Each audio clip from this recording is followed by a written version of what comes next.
Hey everybody, 2099 here. Today we're gonna take a look at the PlayStation Vita version of Minecraft. So first we're gonna do an unboxing and take a look around the cover.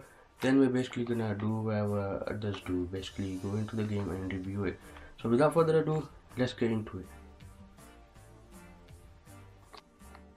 Alright guys, so this is basically the game cover of the PlayStation Vita version of Minecraft, and we're just gonna take a look around it. Now there is the PlayStation 3 code that comes with it, that's inside, and I'm gonna try hide that. So yeah, try and copy if you can. Anyways, so as you can see, it's basically exactly the same as PS4, the PS3, Xbox One, Xbox 360, the cover, except it says the PlayStation Vita version there, and age 7 rated, and over here, down here, it does say that the game requires a memory card, if you can read that right over there. And if you have got the PlayStation 2000, the PlayStation Vita 2000 version, then you shouldn't really worry about that because it has internal space, and that's a good thing.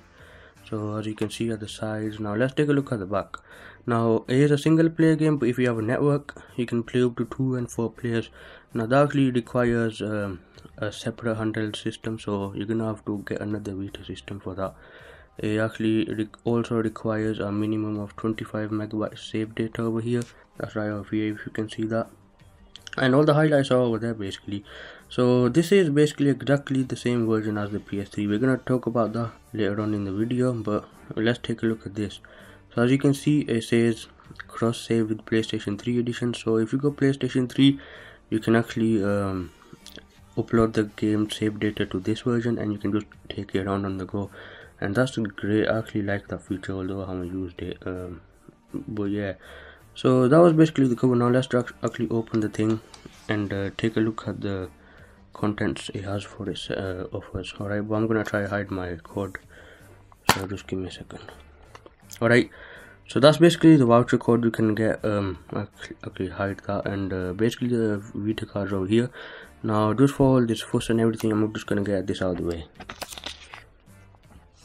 Alright, so it's basically empty. That's the only thing that actually comes with it, and that's all you basically need, because the manual is probably inside the Vita thing itself. So let's just take a closer look at the cartridge, take that out, and yeah, you can't really see that, but just give me a second.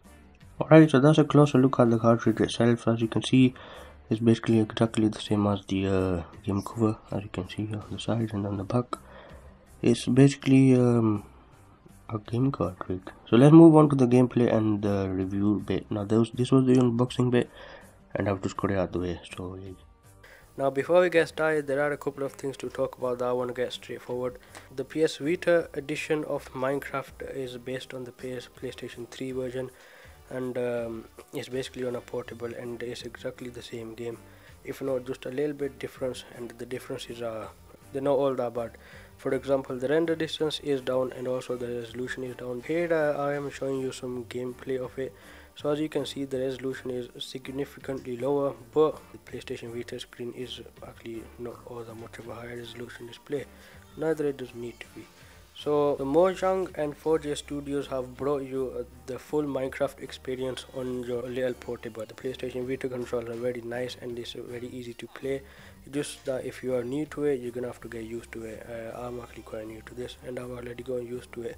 Now I'm playing on a DualShock 4 from the PlayStation 4, and I'm playing on a PlayStation TV at the moment. That doesn't mean you're gonna have to be playing like this. So as you can see, the render distance is like quite low, and in my opinion, that isn't really a bad thing as long as it's on a portable. That's to be expected. Like, that's a very high standard of it. There are a couple of things to get straight. The map of this game is exactly the same size as the PS3 version as well as the Xbox 360 version. So and that is like the biggest, I don't know, it's quite surprising that it is the same size. Now you can also do cross-play, cross-buy from the PlayStation 3 and the PlayStation Vita. For example, if you already got the PlayStation 3 version, you can get the PlayStation Vita version for free. That is awesome. But if you've got the PlayStation Vita version just now and you're planning on buying the PS3 version, there's not a need to buy. If you buy a new one, you can get a PlayStation 3 version for free. So that's pretty awesome. You can also switch worlds between the PlayStation 3 version and the PlayStation Vita version. So when you come home, you can just play on your PS3, and you can just upload it up to the PS Vita, and you can play on the go over there. So that is quite amazing. I actually like this ability, but I have not tried. I know it's gonna be great, but I'm not really all that into it. All I care about is the gameplay. Saying that is pretty much exactly the same as PlayStation 3 version. It's also got the Nether. It's also got the Nether Fortress, which I'm all excited about and everything. I have not tried out this version, or I mean the PlayStation Vita version, but I have tried out the PS4 version, which is on my other channel, which you don't need to know about, because there are a lot of other gameplays on there. So this version is basically pretty much exactly the same. Now there are some problems with it I've been having. Well, I've had a couple of game crashes, not a lot, probably like once in probably a month or something. I mean, that's like alright, but it hasn't even been a month since I've been playing this game.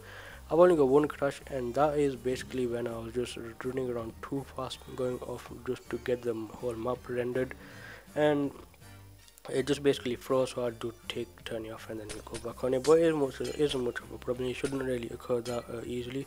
The game also has some frame drops once in a while, but they are quite noticeable at times, mostly when you're trying to render them up. But if you stay in one position, the game should be running at 30 frames per second, if not just all the way up to 40 or 60s.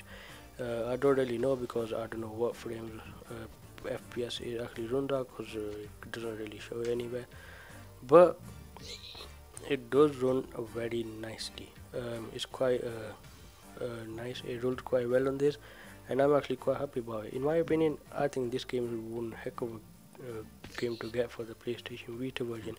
If you haven't got this, you are missing on a whole lot of stuff, man. Go ahead and buy this game. If you did like this video, go ahead and give it a thumbs up. If you want to subscribe for more PlayStation Vita reviews, go ahead and subscribe.